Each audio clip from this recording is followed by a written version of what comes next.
Prasangkaku adalah kesombonganku.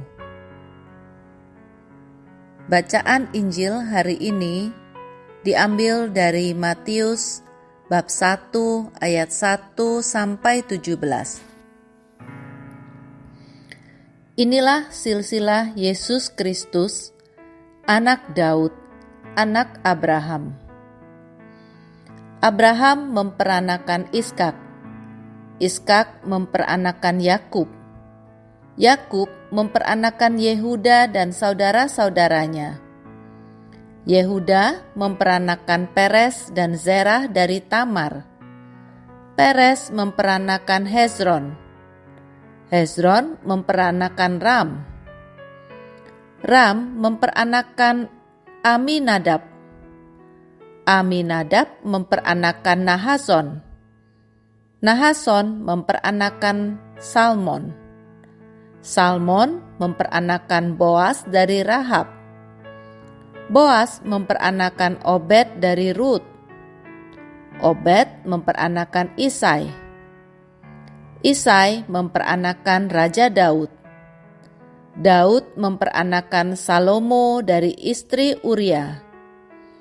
Salomo memperanakan Rehabeam. Rehabem memperanakan Abia. Abia memperanakan Asa. Asa memperanakan Yosafat. Yosafat memperanakan Yoram. Yoram memperanakan Uzia. Uzia memperanakan Yotam. Yotam memperanakan Ahaz. Ahaz memperanakan Hizkia. Hizkia memperanakan Manasye. Manasye memperanakan Amon. Amon memperanakan Yosia. Yosia memperanakan Yekonya dan saudara-saudaranya pada waktu pembuangan ke Babel. Sesudah pembuangan ke Babel, Yekonya memperanakan Sealtil. Sealtil memperanakan Zerubabel. Zerubabel memperanakan Abihud. Abihud memperanakan Eliakim. Eliakim memperanakan Azor. Azor memperanakan Zadok. Zadok memperanakan Akim. Akim memperanakan Eliud. Eliud memperanakan Eleazar. Eleazar memperanakan Matan. Matan memperanakan Yakub. Yakub memperanakan Yusuf suami Maria yang melahirkan Yesus yang disebut Kristus. Jadi seluruhnya ada 14 keturunan dari Abraham sampai Daud, 14 keturunan dari Daud sampai pembuangan ke Babel, dan 14 keturunan dari pembuangan ke Babel sampai Kristus.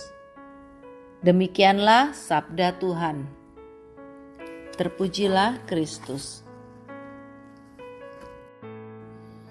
Injil hari ini menceritakan tentang silsilah Yesus dengan beberapa nama yang reputasinya kurang baik di sana.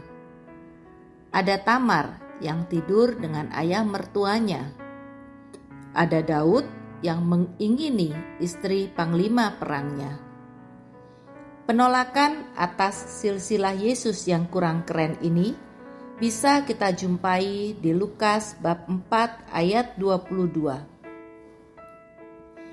Saat Yesus mengajar di Nazaret, orang-orang yang merasa kenal dengan keluarga Yesus bertanya, "Bukankah ia ini anak Yusuf?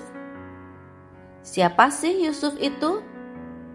Hanya tukang kayu biasa, bukan raja, bukan nabi, bukan kepala rumah ibadat.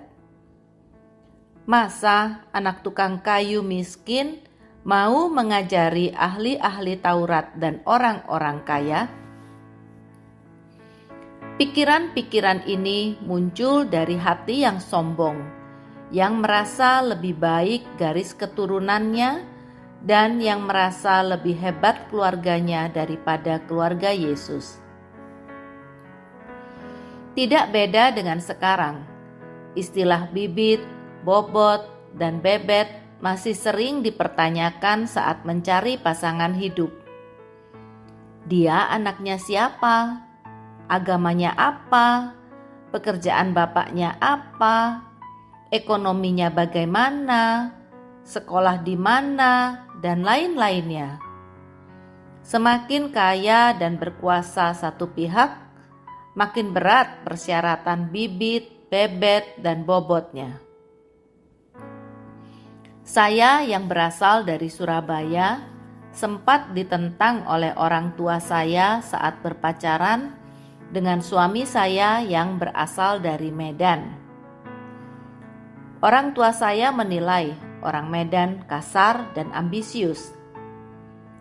Stereotip alias prasangka pasti mengandung asas praduga bersalah dan mengeneralisasikan ke semua orang.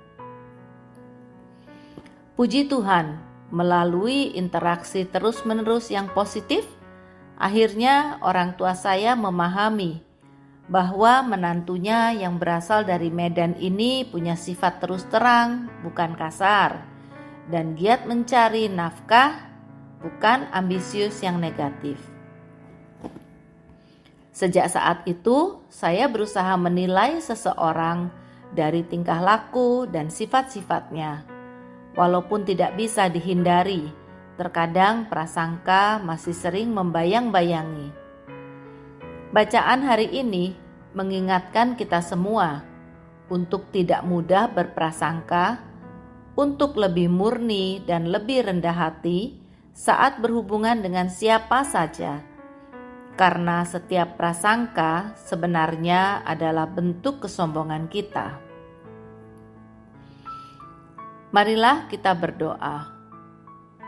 Ya Yesus yang baik, ajarilah kami untuk tulus, murni, dan tanpa prasangka membina relasi dengan sesama kami. Jernihkan hati kami supaya kami bisa melihat kebaikan dalam diri setiap sesama kami. Amin.